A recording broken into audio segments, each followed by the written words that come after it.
बहुत समय पहले की बात है। गुरुग्राम के जौरी नामक गांव में रूपा नामक कन्या अपने परिवार के साथ रहती थी। रूपा बचपन से ही शीतला माता की भक्ति करती थी। उसका परिवार एक खुशहाल परिवार था।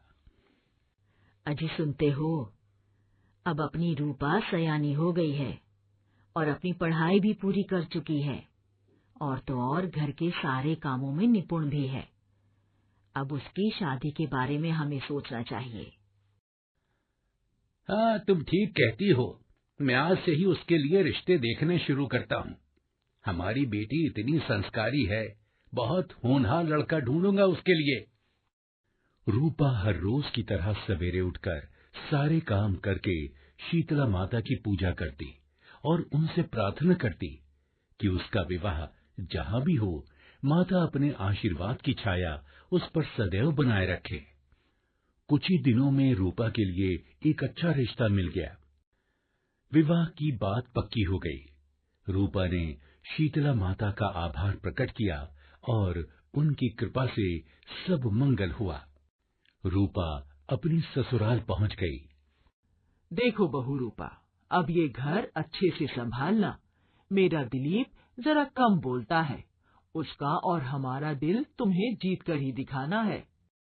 ये सुनकर रूपा शर्मा गई। रूपा के ससुर दिलीप से बोले, दिलीप बेटा, रूपा को उसके माँ और पिताजी से मिलवाने ले जाना 1-2 दिन में। फिर काम धंधे पर अच्छे से ध्यान दो, काफी खर्चा हो गया है बेटा। रूपा की ननंद बोली, भाभी, आपका सामान मैं रख देती हूँ आपके कमरे में। चलो मैं आपकी मदद करती हूँ। अरे भाभी, ये क्या है आपके बक्से में? मूर्ति? हाँ, शीतला माता की मूर्ति है। मैं उनकी पूजा करती हूँ।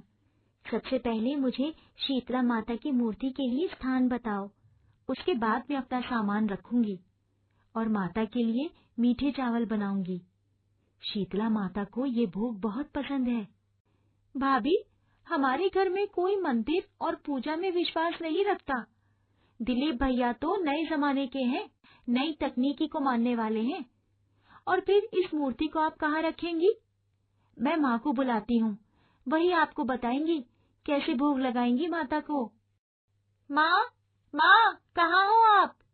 रूपा की नंद ने ये सारी बातें रूपा की सास को जाकर बताई। ये मैं क्या सुन रही हूँ बहू? देखो बेटा, अब ये घर तुम्हारा है। इस घर के रीति रिवाज सीखो। अगर यहाँ रहना है तो हमारी तरह बनना पड़ेगा। हमारे यहाँ मूर्ति पूजा पर विश्वास नहीं करते। ऐसा मत कहिए माँ जी, मैंने तो जब से होश संभाला है शीतला माता की पूजा अर्चना ही की है। आपके लिए भले ये एक मूर्ति है, पर मेरे लिए तो ये सब कुछ है। मैंने कह दिया तो कह दिया, मुझे कुछ नहीं सुनना। माँ जी, शीतला माता आपको क्षमा कर देंगी। आप उनकी महिमा से अनजान हैं, इसलिए ऐसा कह रही हैं। भाभी, आप क्यों बात को बढ़ा रही हैं? भैया ने सुन लिया तो बहुत नाराज हो जाएंगे। आप मूर्ति को छिपा दो, भैया आते ही होंगे। रूपा ने डर कर शीतला माता की मूर्ति को घर की खिड़की पर रख दिया और मूर्ति पर पर्दा डाल दिया। रूपा की इस बात से माता रुष्ट हो गई। धीरे धीरे समय बीतता गया। रूपा के पति को व्यापार में बहुत बड़ा घाटा हो गया। रूपा ने शीतला माता की पूजा की जिद छोड़कर सास की बात मान ली। रूपा के ससुर बोले, न जाने क्या हो गया है, कहीं भी कोई लाभ नहीं हो रहा। हाँ पिताजी, न जाने क्या हो गया है, कोई भी हमें उधार नहीं देना चाहता। बाजार में न जाने क्या हो गया है, हमारे साथ कोई काम ही करना नहीं चाहता। दिलीप बेटा, मैं देख रही हूँ कि जब से रूपा इस घर में ब्याह कर आई है, कुछ ठीक नहीं चल रहा। अरे शादी को 11 महीने हो गए हैं, ना तो कोई संतान और ना ही कोई व्यापार में लाभ। आप ठीक कहती हैं माँ, न जाने मैंने कौन सी घड़ी में शादी के लिए हाँ कही थी। शादी के बाद से हम सब तरफ से परेशान हो गए हैं। रूपा के ससुराल वाले उसके साथ बहुत रूखा व्यवहार करते हैं। अरे ओ कल मुही, कहाँ मर गई? हमारे तो कर्म ही खराब हैं, जो हम इसे इस घर में ब्याह कर ले आए। जाकर चाय बना। रूपा बेचारी सारा दिन घर का काम करती, सबकी बातें और ताने भी सुनती। संतान न होने का दुख उसे सताता रहता। धीरे धीरे रूपा का हाल बुरा होने लगा। अब उसे उसकी ससुराल में भरपेट खाना भी नसीब नहीं होता था।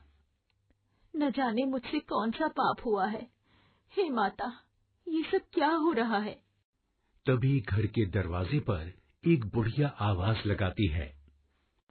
अरे कोई घर में है क्या? बताइए माँ जी, मैं आपकी क्या सेवा कर सकती हूँ? अरे बेटी, मेरे यहाँ शीतला माता का जागरण है, तुम अपने परिवार सहित वहाँ आ जाना। ठीक है माँ जी, मैं जरूर आऊंगी। अरे कौन सा जागरण? हमें नहीं जाना किसी जागरण वागरण में, और तू भी नहीं जाएगी। माँ जी, मैं जरूर जाऊंगी। मैंने आपके कहने पर माता शीतला की पूजा अर्चना छोड़ दी, तभी तो हमारे घर में मंगल नहीं हो रहा। मैं जागरण में जरूर जाऊंगी और अपनी गलतियों की क्षमा मांगकर माँ को मनाऊंगी। देखना माँ जी, सब ठीक हो जाएगा। रूपा दिलीप को भी जागरण में जाने के लिए मनाती है, लेकिन वो नहीं मानता, तो रूपा अकेली ही चली जाती है। से क्षमा याचना करती है और माता की प्रतिमा को बड़े ध्यान से देखती है। तभी उसे प्रतिमा में से आवाज आती सुनाई देती है। रूपा, तुमने मेरी भक्ति छोड़ दी, मुझे भोग लगाना बंद कर दिया, और मेरी प्रतिमा का तुमने और तुम्हारे परिवार ने निरादर किया। तुम्हारी परेशानी की यही वजह है। हे माता शीतला, मुझे क्षमा कर दीजिए। मैं घर जाकर पूरे विधि विधान के साथ आपकी पूजा करूंगी। रूपा जागरण का प्रसाद लेकर घर आई और सबके भोजन में मिला दिया। अगले दिन रूपा सुबह सुबह स्नान आदि से निवृत्त होकर माता शीतला की मूर्ति को घर में स्थान देती है। माता को गंगा जल से स्नान कराती है। माता को लाल चुनर और फूलों का हार पहनाकर उनकी आराधना करती है और सबके उठने से पूर्व माता को भोग लगाती है। माता रूपा से प्रसन्न हो जाती हैं। रूपा रोज सबके खाने में चुपचाप भोग मिला देती थी, जिससे सबका मन शांत और हर्षित रहता। रूपा के घर में कलह क्लेश धीरे धीरे समाप्त हो गया। कुछ दिन में दिलीप का व्यापार बेहतर हो गया। अरे भाई दिलीप बेटा, अब लगता है कि हमारा व्यापार पहले से बेहतर हो गया है। हाँ पिताजी, और जानते हैं, अपनी पिंकी के लिए सरपंच जी के बेटे का रिश्ता भी आया है। वो कल मुझे मिले थे। उनके बेटे को हमारी पिंकी बहुत पसंद है। अरे वाह, लगता है हमारी किस्मत में फिर से अच्छे दिन शुरू हो गए हैं जी। तभी रूपा रसोई में चक्कर खाकर गिर गई। माँ देखो, भाभी को क्या हो गया? भैया जल्दी आओ, पिताजी जल्दी आइए। दिलीप रूपा को लेकर अस्पताल जाता है तो पता चलता है कि रूपा गर्भवती है। रूपा को जब पता चला तो उसने माता का धन्यवाद दिया और अपने पति दिलीप को और सास ससुर को बताया कि ये सब शीतला माता का ही आशीर्वाद है। उन्हीं की कृपा से सारी परिस्थितियां ठीक हुई हैं। आप सबके उठने से पूर्व मैं रोज नियमानुसार उनकी पूजा करके उन्हें भोग लगाकर आप सबको खाने में प्रसाद देती थी। तुम ठीक कहती हो बहू। हमने शीतला माता की मूर्ति का निरादर किया, तुम्हें उनकी पूजा अर्चना से रोका। हमसे बहुत बड़ी भूल हो गई। हम सब मिलकर माता शीतला से क्षमा मांगकर उनका धन्यवाद करते हैं।